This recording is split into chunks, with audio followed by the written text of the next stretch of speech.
Guys, তো আজকে আমি নিয়ে এসে পড়েছি দ্য রাফসান দ্য ছোট ভাইয়ের ইলেকট্রোলাইট ড্রিঙ্ক ব্লু।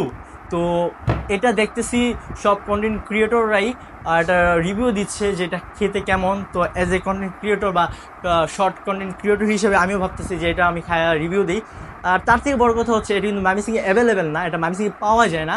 আমার একটা ফ্রেন্ড ঢাকায় গিয়েছিলো, তো ও যে একটা স্টোরি দিয়েছিলো, তো স্টোরি দেওয়ার পর আমি ওরা বললাম যে তুই আমার জন্য এটা নিয়ে আস। ও আমার জন্য একটাই পাইছি, তো একটাই নিয়ে আসছে, লিচিটাই নিয়ে আসছে।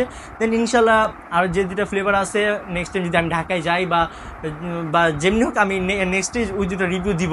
তো অ্যাজ এ কন্টেন্ট ক্রিয়েটর হিসেবে আমি ভাবছি যে এটা একটা রিভিউ দেই। তো দেখি এটা কেমন খেতে। আর ইলেকট্রোলাইট ড্রিঙ্ক এর আগে আমি সত্যি কথা বলতে আমি খাইনি।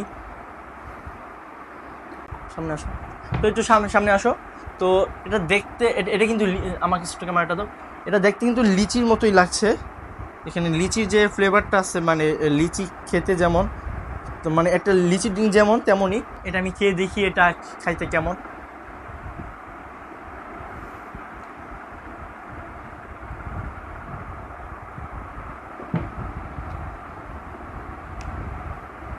খেয়ে যা বুঝলাম, অ্যাজ এ লিচি ড্রিঙ্কটা 10 টাকা দামের লিচি ড্রিঙ্কটা যেমন খেতে অনেকটা সিমিলার, কিন্তু হালকা হালকা একটু টক টক একটা ভাব আছে। তারপরও ইলেকট্রোলাইট ড্রিঙ্কের ভিতরে হয়তো আর অনেক কিছুই দেওয়া আছে, কিন্তু আমার কাছে সেম ফ্লেভার লাগছে। হ্যাঁ, আমি জানি না আপনাদের কাছে কেমন লাগছে, বাট আমি দুইটার ভিতরে কোনো তফাৎ খুঁজে পাই নাই। আমার কাছে দুইটা সেমই লাগছে। তো জলদি কমেন্ট করে জানিয়ে দেন আপনাদের কাছে কেমন লাগছে। আমার কাছে মোটামুটি না, খুব ভালোই লাগছে। কিন্তু কম্পেয়ার যদি করি যে আগে যে লিচি ড্রিঙ্কগুলোর সাথে যদি কম্পেয়ার করি, তো আমার দুটা সেমই লাগছে। হালকা হয়তো একটু চেঞ্জ হইতে পারে, বাট আমার কাছে সেমই লাগছে। তো আজকে ভিডিওটা এতটুকুই। আর সবাই কমেন্ট করে জানাই দিবেন যে আপনাদের কাছে কেমন লাগছে, এতটুকুই। তো আপনারা বাকিরা কমেন্ট করতে থাকেন যে আপনাদের কাছে কেমন লাগছে।